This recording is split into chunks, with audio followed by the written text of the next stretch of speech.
Hello, David. Hello.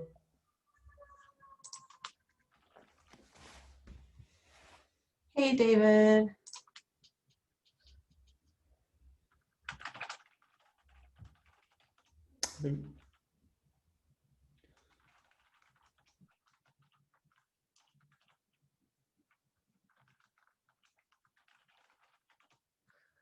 Okay, I'm gonna let Vladimir in.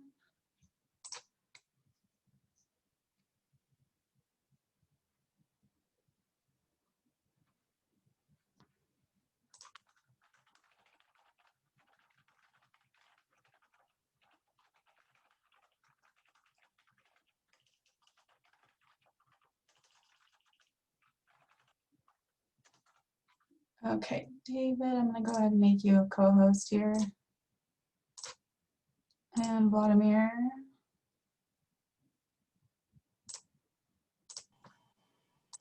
Okay, can you hear me now? Can you hear me now? Yes, yes, hello. Hello. Thank you guys for those wonderful presentations. I know it was a big block of time, but it was great.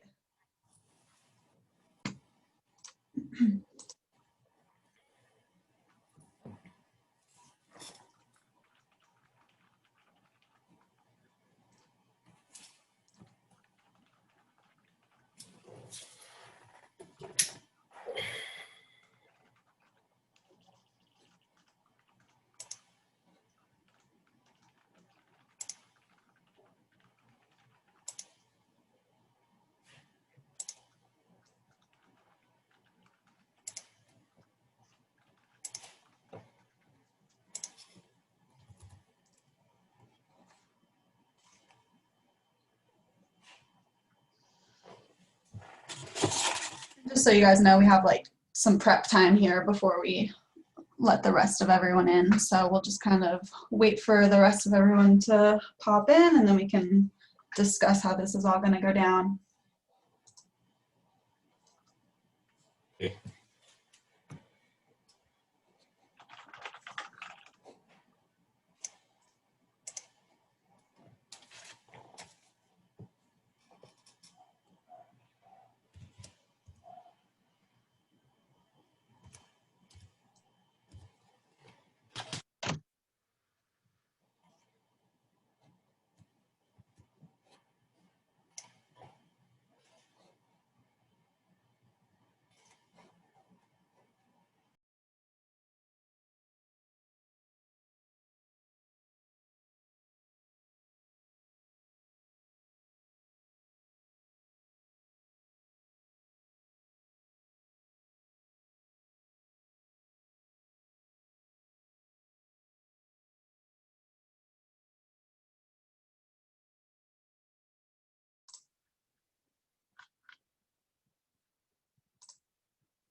Well, good morning, good afternoon, everybody.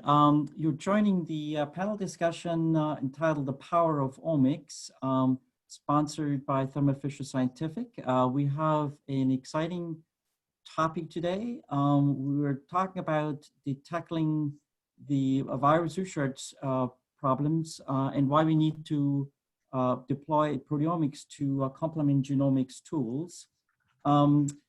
Joining us are not only the panelists today, but our audience. And if you are participating in the session and you have a question, I would ask you to hover over the lower part of your screen, and you have the ability to click on the chat box and then ultimately submit a question or raise your hand to be able to ask a question. As I said this morning, we have an international panel of speakers here that you may have actually seen their presentation earlier today. So joining us this morning from UK is Max Crispin. He's a professor of glycobiology at the University of Southampton. The second panelist is Valdemir Carvalho. He is a researcher in Brazil. He has already given us a very nice presentation around the detection of COVID-19. Further panelist is Tianwen Gu. He's a researcher in China. He's joining us from China today. We have also Danielle Swaney. She is a researcher, assistant professor at UCSF. And then we have David joining us from the UK as well.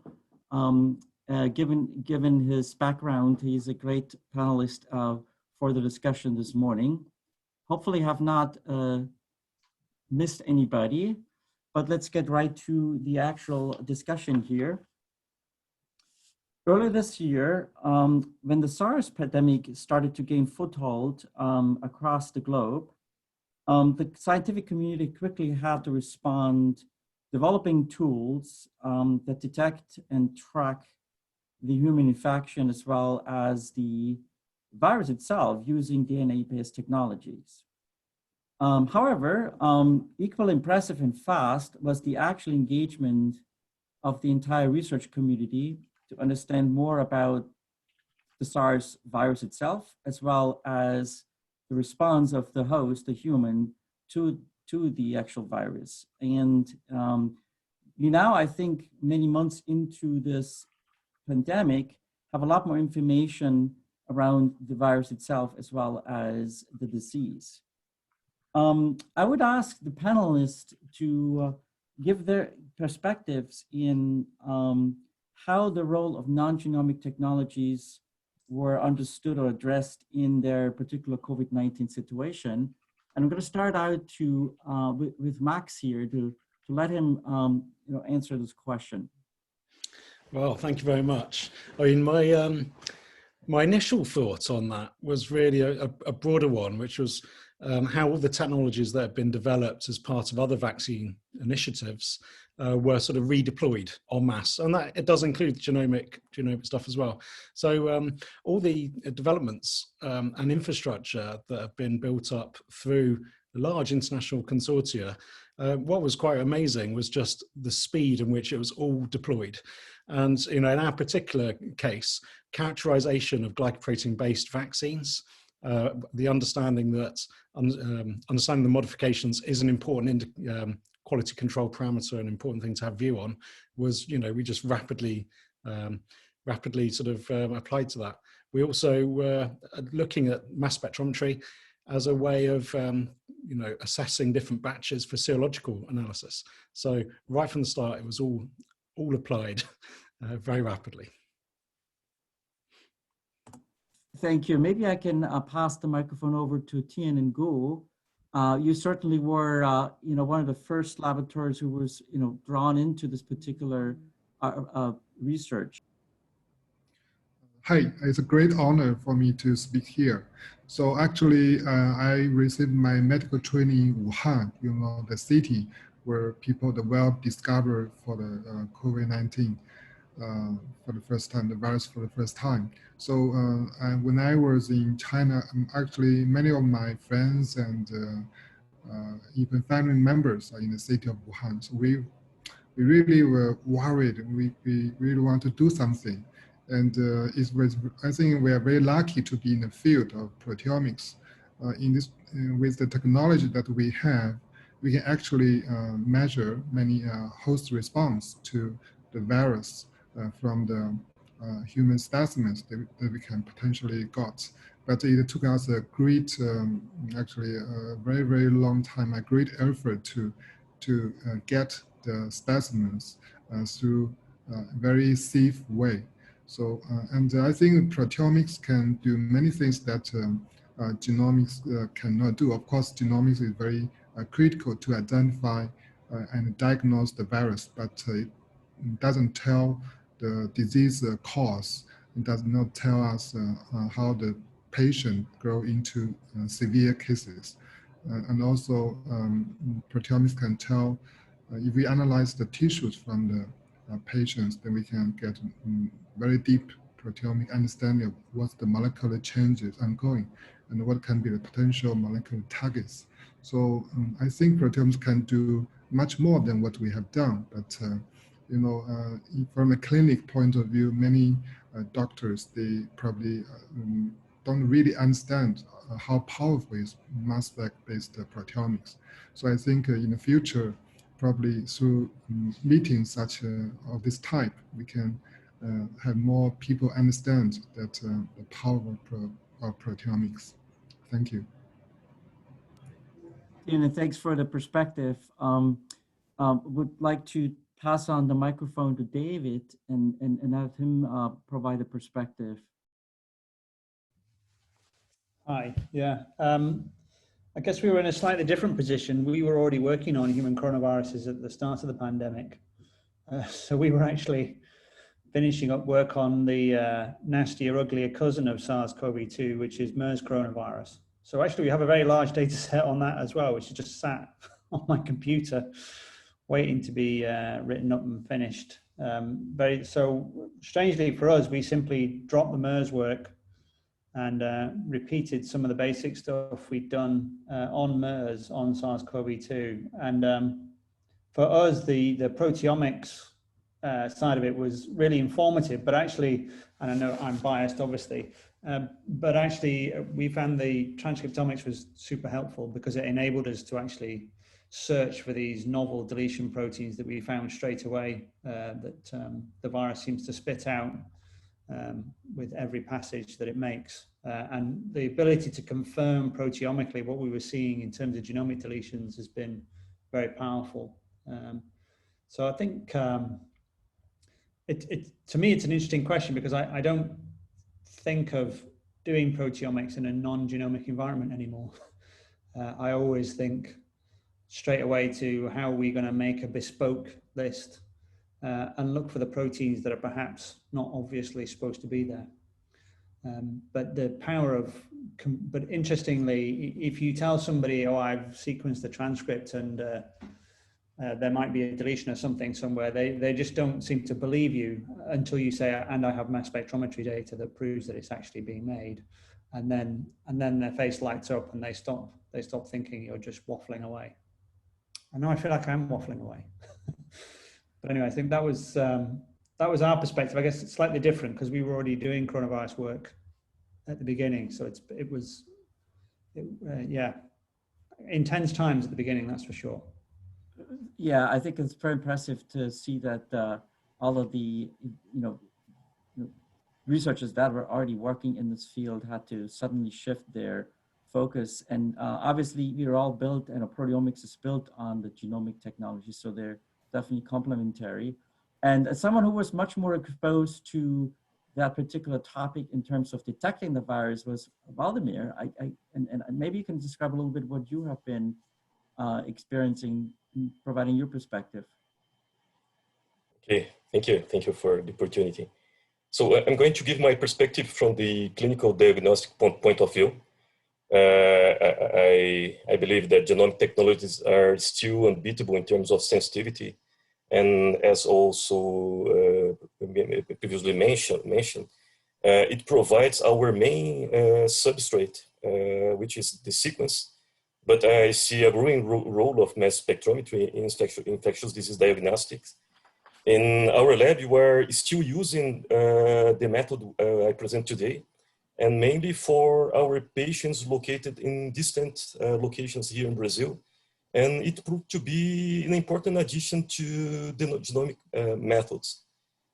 And I think it's important to emphasize that immunoassays are also essential to understand the dynamics of the disease, and maybe the future combination between antibodies and mass spectrometry will have a bright future for sure. Thank you for that perspective. let me pivot over to Danielle and see what her perspective is on the current challenge we have as a scientific community.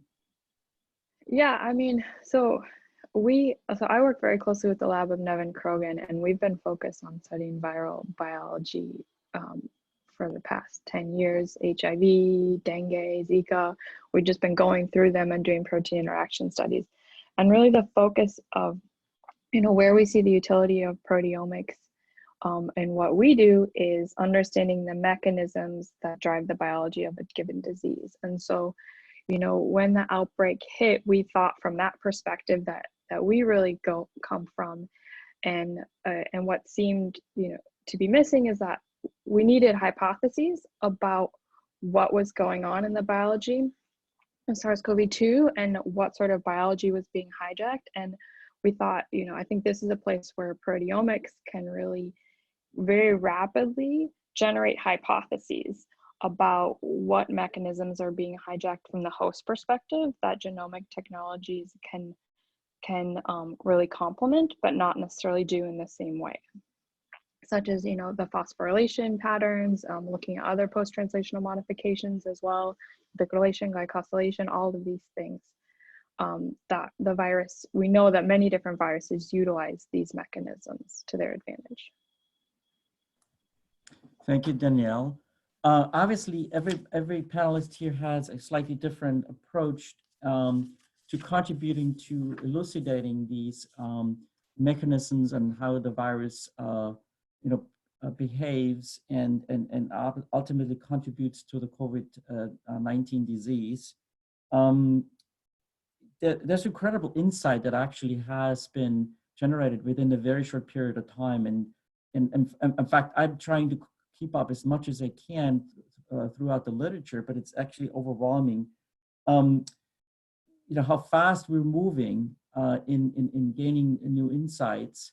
But what I'm interested in a little bit is maybe finding also out what kind of technical limitations or technical challenges you had. And obviously, if we could overcome those, they would probably contribute to even faster insights. And so maybe I start out with Tiannan and see what he experienced as he was very early on in this pandemic, challenged to come up with information and insights. Hi, thank you. So I think there are several technical challenges. Actually, I'm mainly working on DIA before I work on the COVID-19. So in the beginning, I really want to use a DIA for analysis of the specimens. However, it's well known that when we analyze the serum samples, we really want to see the relatively low abundance proteins, which are maybe cytokine or other immune-related proteins. But with the DIA, currently the proteomic depth cannot reach what we could expect. So that I have to resort to TMT and extensive fractionation to identify those samples. And in the beginning, due to the concern, actually public concern about the biosafety issue, we could not even perform depletion of the high abundance proteins. So we have to really, we have no choice. We have to perform the sample preparation in the PSO 2 or 3 lab to process samples. So we can only stay there. So our students actually in a full secure, we have only a few hours to perform the digestion. So we cannot do overnight because then you need to enter the room twice. So we have a very fast digestion. So I think in the future, if we have really want to push this to clinic and meet the public needs, probably we need some very efficient digestion method, and we should have a very safe way to collect the samples and transport the samples to a special lab, which we can process the samples into peptides. So we did it, but I think there's a lot of space to further improve in this regard. Sample handling and proteomic depth. So, but now we analyze actually several hundreds, almost up to 1,000 samples with TMT. But then there's another challenge is the data analysis. Because TMT, in each study, we use one control to generate the ratios for normalization between different batches. But if we have another study which use a different control, then it's very difficult to compare the data from this center to another center, unless you use the same control. But if you, let's say if we analyze lung tissue in one batch, but you're analyzing heart in another batch, then the comparison of the protein expression between the lung and the heart is also very challenging. We still don't have a very good way. Now we are using a mixture of different tissue as a pool, so that contains some lung protein and some heart protein. But then I think this is not ideal. So I think we still need a better way to, in terms of protein quantification across clinical center. And after we publish, we also have some requests from international laboratory. Some people analyze the serum using swaths, some people analyzing using a TMT, some using label-free. Then how can we compare data? How can we validate some biomarker for different center? It's not only sharing data is one issue, but the value, the nature of the value, which we regarded as quantitative intensity is different. So this is another technical challenge that I think need a future collaboration to deal with. Thank you. Very good, Tian, and then certainly, you know, the within the HOPO mission here to think about not only the sample preparation, consumable issues that you've addressed, but also around standardization. So, you know, international efforts can quickly build on each other, and you know, we can utilize data created in other laboratories. Let me pivot over to Max and ask him about, you know, the challenges and how he addressed them. Well, some of the early challenges were not so much technical, it was time. We were conscious that everybody was, that there was basically an international effort to try and disseminate information as quickly as possible. So what the technical challenges were that we would normally take an awful long time, dotting every I, crossing every T, doing all different orthogonal methods. And in this particular case, we jumped and we just used, you know, one method and repeated it several times. Where the technical challenges came in was low abundance ions and the fragmentation quality. And we were using a fusion, and, you know, already Thermo had developed, you know, more advanced technologies. So we were very grateful to have the support of the Thermo labs who ran some of the samples on their Eclipse. We're actually in the process of getting an Eclipse, just the timing wasn't quite right, so it's now getting installed. But anyway, so we were able to verify a lot of our, you know, more low abundance targets, and that was a great support. So yeah, there was no technical limitations as such, more practical ones.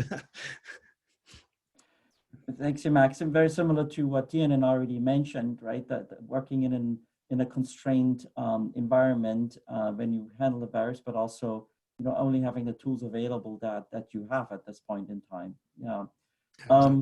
So maybe we can have Danielle, you know, give her perspective in the challenges she had to face. Yeah, I think very similar to what Tienan said, you know, the first challenge was just getting the samples out of BSL-3. There were only one approved protocol, and it was just to basically pour methanol on things and wait. And then and then we were allowed to bring them out of BSL-3, and then we had to ship them from Paris to the United States and start working on them here. So that was a technical challenge, just getting them here. And then, you know, at the point when we did this study, it was the beginning of April. So we were only allowed to have 2 people from our lab in the building. Everyone else had been prohibited access to the building. So we really had technical challenges of making sure, like, the mass specs were running. For example, at that point, we used the Explorers 480 for this experiment. We had only had that instrument running for a couple weeks. So it wasn't even optimized properly for this sample type, but we were just in a hurry. So we just, okay, this seems good enough. In hindsight, we can do much better than what we did here after giving it a little bit more time for the specific DIA approach. So I think that was some of our biggest technical challenges in this type of experiment, is just moving quickly and with the limitations we had. In fact, when we got the paper under review, one of the reviewers said this was a very strange way of doing phosphoproteomics experiments with the lysis. And we said, this is the only thing that the Pasteur Institute would let us do. That's what it was. Interesting. Again, challenges around access to the actual equipment. Was that similar with the efforts you had, David? Yeah, I mean, fortunately, because we'd done MERS work, we already had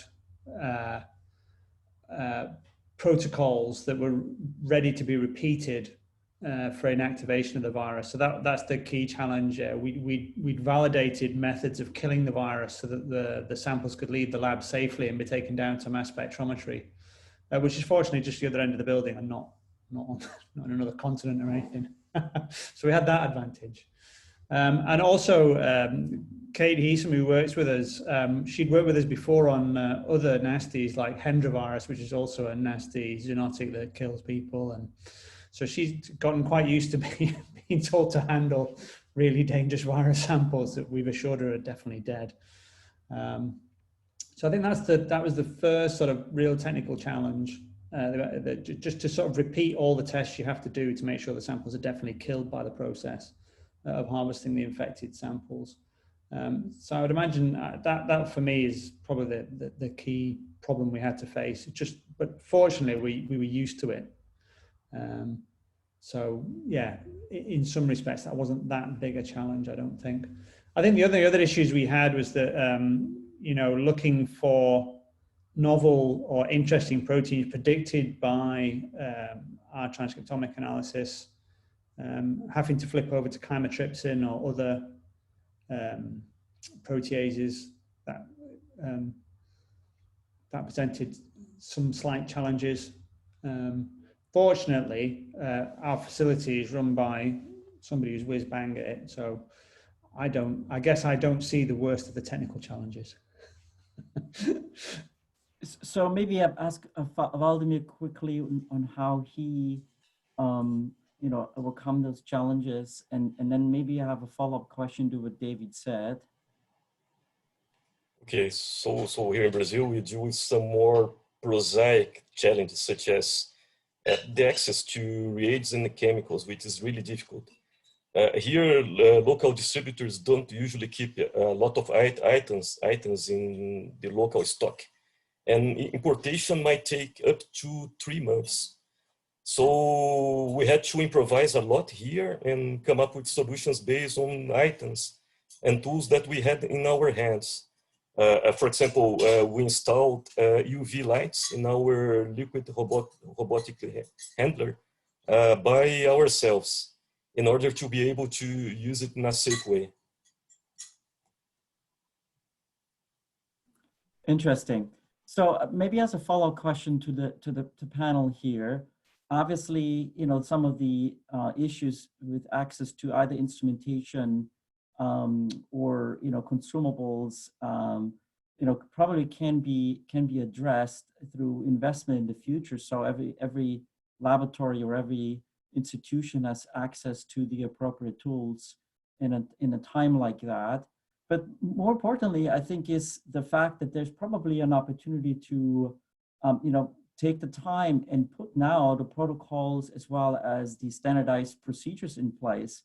So the next time we do need to, pivot as a community and compare data, that we have that in place. So, both TNN as well as David and others have indicated that, maybe we should have protocols, SOPs ready to go for not only standardized workflows, but maybe also how to handle viruses. Maybe TNN, you can start us off here.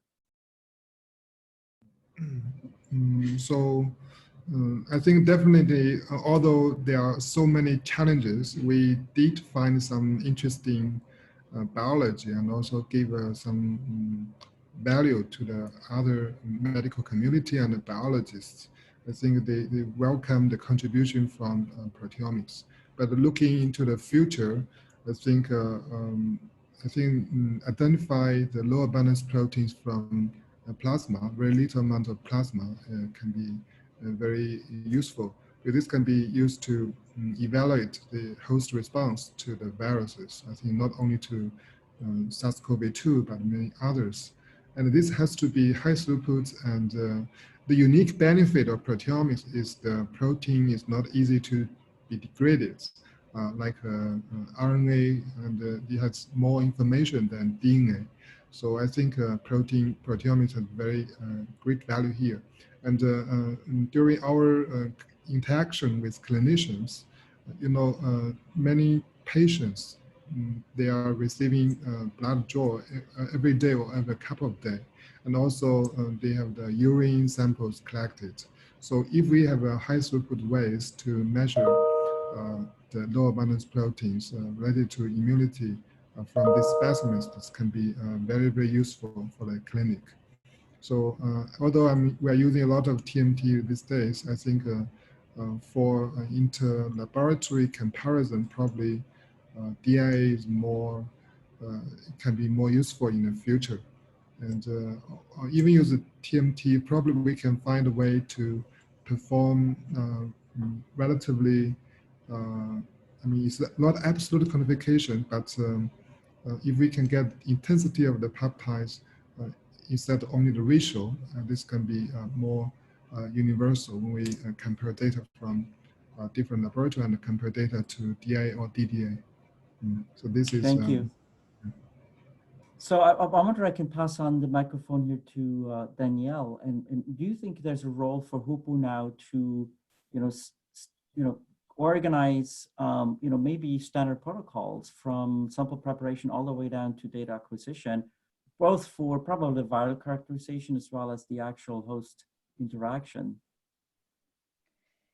Yeah, I mean, I think sometimes the proteomics community is not so good at coalescing around a protocol, but I think it would be a useful time to make a standard protocol. It probably utilizing open source software, for example, for data analysis, so that it's accessible to any researcher.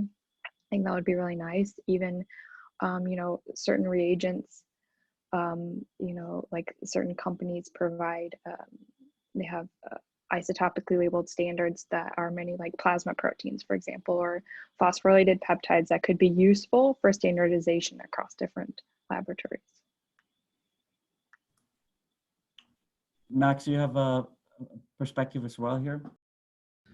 Yeah, right. My main one is a slight caution against over-standardization. I mean, one of the most remarkable things about this pandemic is that, many hospitals and university hospitals, labs across the world have been able, using the tools at hand in that pragmatic approach, to validate and extend our understanding. And so if we were to all have to agree to particular standards, that's going to suit some very well-founded and well-funded labs perfectly, but it might have the adverse effect of excluding all those really valuable contributions from all sorts of different angles. So if there was any way of developing that idea of standardization, I think it needs to be done very carefully and considerately and in a very sort of flexible way. I think the main area which could be done is on a sort of regulatory area, like biohazard safety protocols, approval for fast tracking vaccine work, all that sort of pre-agreements, material transfer agreements. Thankfully, those were thrown out the window largely. People cooperating and tidying things up after the event. But I could imagine a pandemic response where all of that frameworks are put in place. But that you see my emphasis is slightly more on the legal and regulatory and all that sort of stuff, and less on the precise protocols, because we need to empower people to be pragmatic, I think. Yeah, thank you. I'm going to see whether we can actually pivot here for a minute, halfway into our discussion, to take up a question. The question from the audience is, how realistic would an MS approach for alleviating testing issues around PCRB, or MS more realistic for other aspects of virus research like disease mechanisms and disease monitoring? So I'll pass this on to Valdemir, who has been focused on detecting the virus using mass spectrometry, and see what his perspectives are.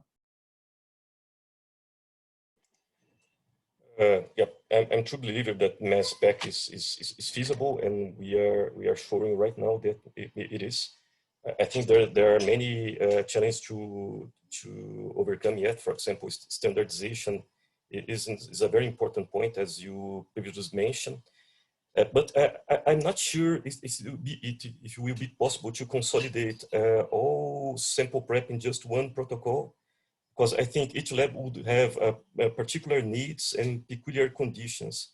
On the other hand, I think it's mandatory to make all the data available through open software, like, for example, Skyline, that can try to make the data more comparable.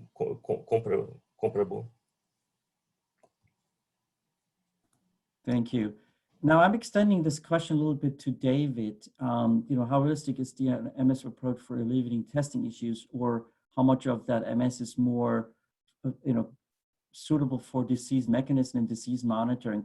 And personally, you know, reading a lot of the literature, I'm still surprised that we haven't come up with a different test other than trying to detect the virus directly, when it seems to be more important to actually know whether the person has the receptors, and in this particular case, also the protease that needs to be present for the virus to be incorporated. Maybe you have a perspective on that. I think the problem is that we don't fully understand all the factors about attachment and entry. But I mean, you know, I think we're fairly confident everybody has ACE2 and neuropilin-1 and the other things that are needed to get in. As for the proteases, the virus seems to skip around the protease problem by just modifying the spike glycoprotein. So if it deletes the furin cleavage site, then it can use temporous independent methods of getting in, and in the presence of lots of temporous, it keeps the furin cleavage site. I think in terms of using proteomics on clinical samples, that is way outside my area of expertise. Actually, we've not really done any of that kind of work, so I'm not sure how far that is of use, except I know, for example, from colleagues here that have done work on blood proteomics in dengue infections. Yeah, the biggest problem there, of course, is getting a reliable biomarker, and that sounds easy on paper, but is murderously difficult. So yeah, sorry, it's not really my area of understanding, to be fair. So yeah, sorry, I can't give you a more comprehensive answer.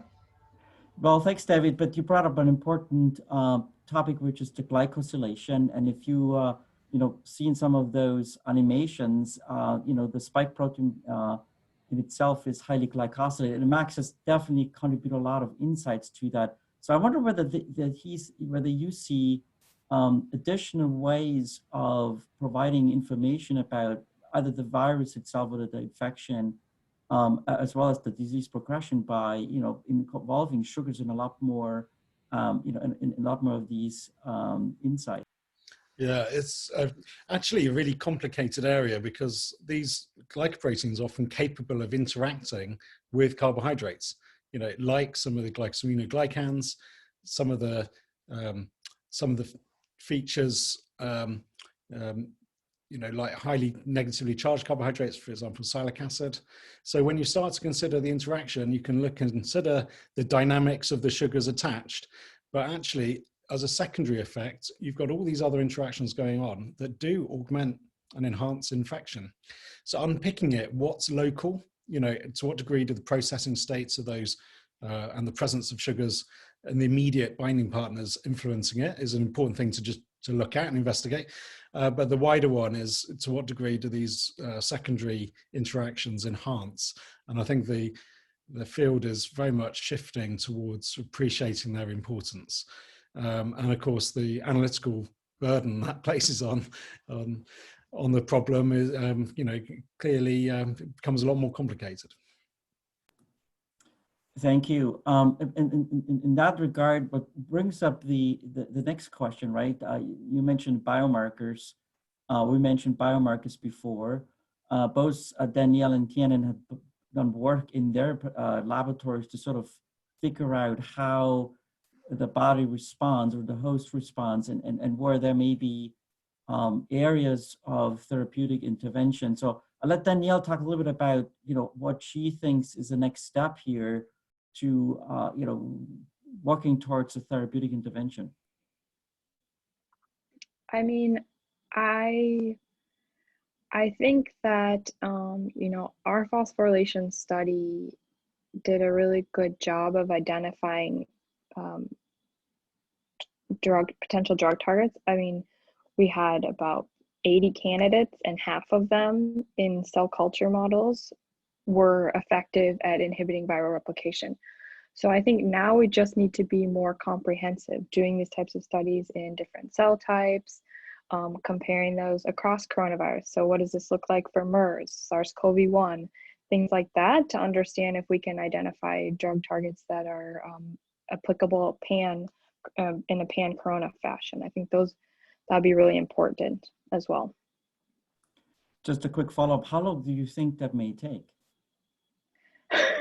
I mean, I don't know. I mean, we're working on it. I think many more people should be working on it because everyone uses different protocols and brings a different perspective.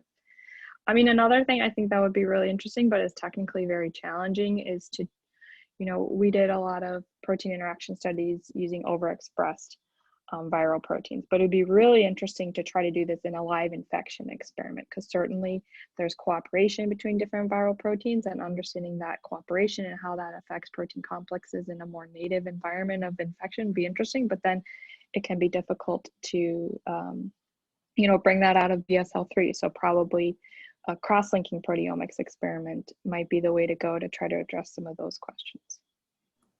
Interesting. And pass the question on now to Tianwen. As Danielle said, we don't know when antiviral drug may be available. I think your laboratory has done a lot of work to sort of understand where the various points of interactions might be. Yeah, we can identify some dysregulated proteins from human specimens that can be potentially therapeutic targets. But back to the other question, I think our lab working more on the biomarkers for diagnosis. For example, diagnose what patients will become severe. This actually is very important question in the clinic, because most of the individuals infected by the virus do not really need to receive special treatment, only a small portion. But how to identify this small portion is very important. And the other also, we observed in clinic, some patients, their nucleic acids remains positive even after 3 months. And nobody knows why, because this patient received the same treatment as the other patient. Most of them turns negative within 3 weeks. So why some patients become more, stay longer for positive, and this generated a lot of public concern. So then we found actually from their blood, we can detect some proteins and metabolites which indicate immune suppression. And this may be actually treated to reduce their positivity period. So I think the study we did, the data looks very promising. We have a few clinical centers in China. The specimens confirm these results. However, we cannot really put this to clinic because now in China, fortunately, basically there's no COVID patients around our city and province. So I think in this regard, international collaboration can be very important. So if there are some people interested from the audience or from collaborators, we are very happy to work with them to move this forward. Currently, we cannot do this in China. All right. It appears that there's still a lot of infections going on globally, though, and there should be samples available. We have talked a little bit about, the mass spectrometer is a complementary technology for the genomic approaches. We talked a little bit about the contributions that mass spec had in terms of understanding the disease, understanding the virus itself. I want to circle back to Max and ask him the question around the virus itself and how much we understand today. Only 6 months after we basically were exposed to the challenge, and ask him a little bit, where do you see this going in the next few months? Do we see the same progress happening in the next 6 months? Wow, that's a big, big question, and I think we have to break it down in terms of what areas of activity and what degree of progress we're going to see. So, to take things like the diagnostics, I mean, clearly that's becoming incredibly sophisticated. The access to the sophisticated techniques are not uniform, so I think that needs to be brought out. Interestingly, mass spectrometry has a big role in having sort of reagent-free analysis. So, actually my enthusiasm for mass spectrometry being center stage and the next pandemic is really high. It will solve a lot of problems worldwide. In terms of the progress, obviously a protective vaccine, I think, is an important component of the global strategy. Not every country has managed to handle the virus, and I'm very optimistic. So from what I hear, a lot of very different strategies are producing very encouraging results. So that's I think there's scope for optimism. Of course, the big barrier is not then scientific so much. It's getting access to this and distributed, and I think that's going to be the next really big thorny area.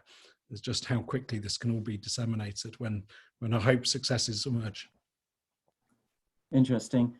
I sort of pass on this to David, who essentially has been working on viruses for a very long time, and see whether he has insights into that, particularly as you compare this particular challenge of identifying the mechanisms around SARS-2 virus versus previous or other viruses. And you mentioned MERS in that regard several times. Well, from a virology perspective, it's frighteningly, it just feels like it was only a matter of time, really. SARS was very dangerous, but not easily spread. MERS is also very dangerous, but not easily spread. And this virus has hit the sweet spot. It's, in relative terms, actually not very dangerous. And it is easily spread.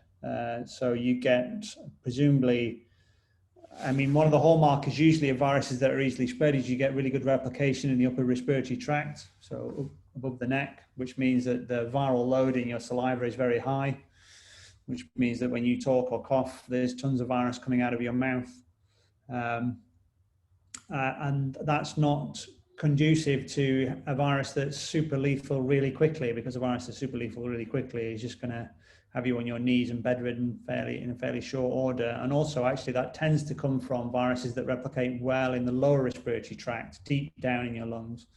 And this is kind of thing we knew anyway from studies on influenza. I think, yeah, in a lot of ways, this was kind of inevitable. And I think Max mentioned the next outbreak. I mean, yes, definitely, there's a good chance there'll be a SARS-CoV-3 or a MERS-CoV-2. And there's also the ever-present threat of a new strain of influenza. So I think in terms of what we need to do what people need to do going forward, I think probably, yeah, we probably need to spend a lot more time getting good vaccines ready for every class of virus there is out there, because of course there are no effective vaccines for coronaviruses at all. And that's not for one of looking either. They've been looking for one in animal coronaviruses for 40 years and not found one. So whilst hopefully the vaccines that are in trial now and in the pipeline, one of them will work. It's by no means certain. So I think that's one of the things we need to do in terms of, what's going to happen over the next 6 to 12 months. Well, hopefully one of the vaccines will work. That's our best hope. I think some of the ideas around drugs, such as the sort of approach taken by Danielle and that, they're fantastic ideas and certainly very useful. The problem with them is that as virologists, you're reasonably comfortable with the idea that as soon as you found a good drug, the virus will mutate around it, and it'll lose its efficacy fairly quickly. So you'll probably want to restrict those drugs to only the very sickest of patients while we wait for a good vaccine. That's what I'm hoping for in the next 6 to 8 months is an effective vaccine. And then we've got the next challenge then of what does the virus do once we vaccinate everybody? Because once you've done that, you'll then put an evolutionary pressure on the virus, which it has not so far had to face. There are still a good 7 billion people to go through for this virus. And it's not under any pressure whatsoever at the moment in evolutionary terms. Thank you. Yes. So we've talked a little bit about how mass spectrometry contributed to solving the many open questions we had and still have, and hopefully that will continue. I wonder how the last 6 to 8 months have changed the way you collaborate. Tianan, mentioned a little bit early on that he said, "Oh, I wish I had access to a more comparable data set, so I could take my data and utilize other laboratories' data." I'm more interested in to find out whether you see a different way that laboratories interact and scientists interact in the future, whether that's with other mass spectrometry laboratories or with other disciplines within their institution. And is there any learning that came away from the last 6 months, and how particularly the tool of mass spectrometry is going to help other disciplines in moving forward? Maybe we start with Tianan on this question. This is a very good question. Actually, I feel the COVID is really, really bad for the world. But for science, it's amazing that everyone wants to do COVID research. So I'm in a relatively small university with multiple colleges. We have a school of science, we have a school of engineering, life science and engineering, and everyone wants to contribute to the battle against the COVID-19. So we have engineers who make robots, who proposed to make robots to prepare the sample in a PSL3 lab. Although this needs a lot of effort, it didn't really work because he cannot access PSL3 lab. And we have a computer scientist who wants to do text mining or apply deep learning to the omics data that we generated. Of course, this has not been successful too, because we don't have that amount of data for deep learning. However, we have a lot of discussion, not only in our university, but also in other cities and with clinicians. And the clinicians, as I told you in last reply, so we have a clinician who have a patient whose nucleic acid remains positive after 3 months. And she has a great pressure to make this patient negative.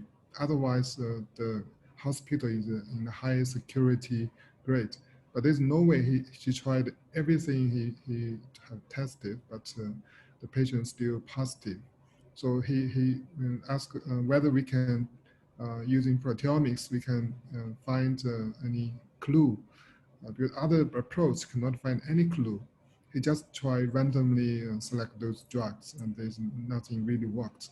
So then we identified some protein related to Treg, and we found Treg upregulation in those patients. So then she's very happy, and And this is really a great way for her, and she's really convinced that proteomics can do something in clinic.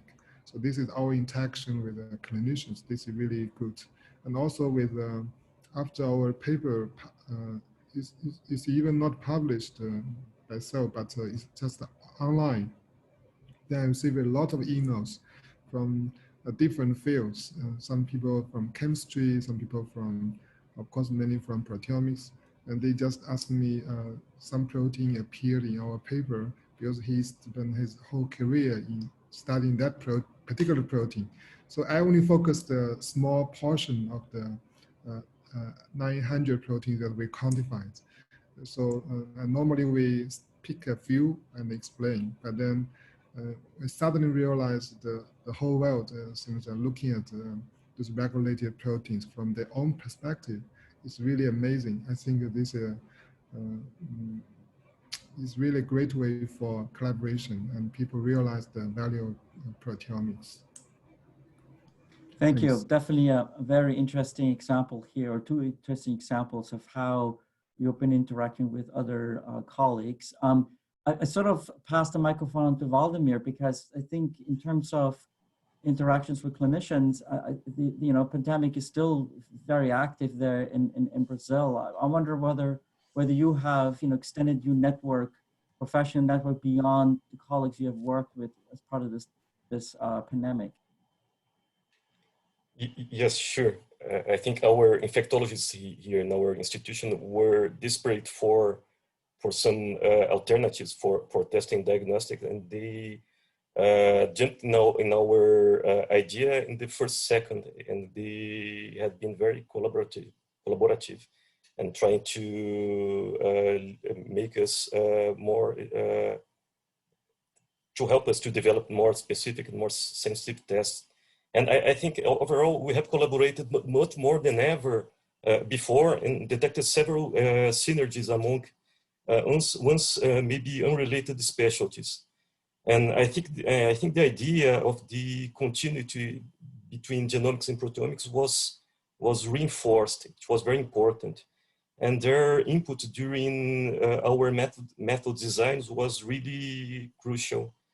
And I think it's extremely important to feed in their source, for example, to track mutations and the virus evolution. And I feel that immunologists are still sort of isolated.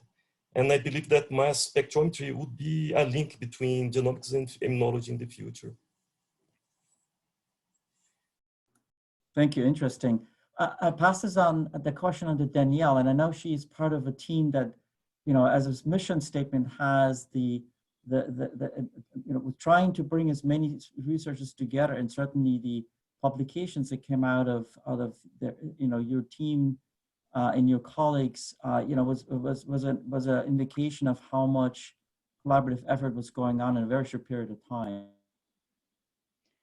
Yeah, I mean, over the past several years, Nevin Krogan, the director of the QBI, has basically been traveling the world, establishing these collaborations through lots of symposia all over the world.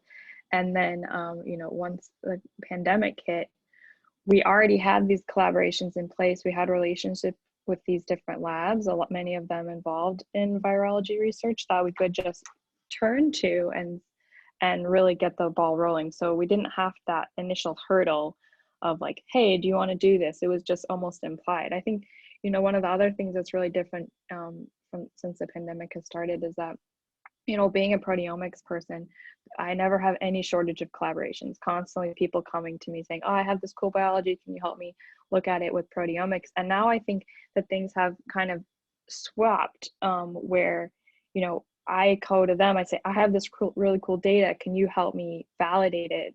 Because that's the missing piece to publishing this paper. And so it's a unique position, I think, for the proteomics field to be in, and driving some of this work in that way instead. Interesting. Again, Max, do you see similar efforts of the community pulling together in a new way? Yeah, it's been just tremendous, frankly, and obviously no one would want to wish these circumstances on the scientific community, but it has shaken up a lot of people into interacting with new people, even in the same institution. I imagine the same sort of apologetic conversations, like I'm sure we should have spoken more over the last few years. So it's broken down a lot of internal, I don't want to say barriers, but like rekindled links internally. Also internationally, whereas it might take a little while to get collaborations going. Now, I think those have been lightning fast. So I do see a slight shift now where people are starting to have to go about, business as normal. They've got their pre-existing obligations, but I hope that this culture of just looking a little bit further afield and being quicker to collaborate will continue. Fantastic. So I think we're pretty much up on time here.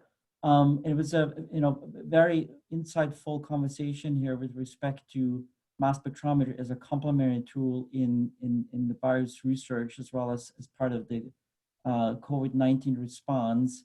I think we've established that there's still a lot of opportunities in terms of creating the tools necessary to be more responsive, whether that is giving people access to the tools, providing more standardized methods, having access to the chemistry when you need them. But there's also, a very bright side of this entire COVID-19 situation emerging, which is we have learned how to come together as a community, quickly become a larger team, if not within the organization or the campus, but actually internationally, and contribute to the insights that we need to have to effectively create therapeutics as well as a vaccine. So with that, I would like to thank all the panelists here for taking the time, sharing their experience from the last 6 months, as well as their insights on how we should move forward. And I propose that as part of the HUPO meeting later next week, that we maybe send a message to the HUPO organization and let them know maybe we should have a sub-team formed around viral research where we start to discuss the issues on standardization as well as some of the protocols that may be available next time when we are looking for a way to deactivate the virus, being able to exchange methods, being able to provide access to either chemistry or methods. And with that, I see a lot of people nodding. Again, thank you so much for your time today. Appreciate it, and have a good day. Bye-bye. Thank you so much. Bye. Thank you. Bye.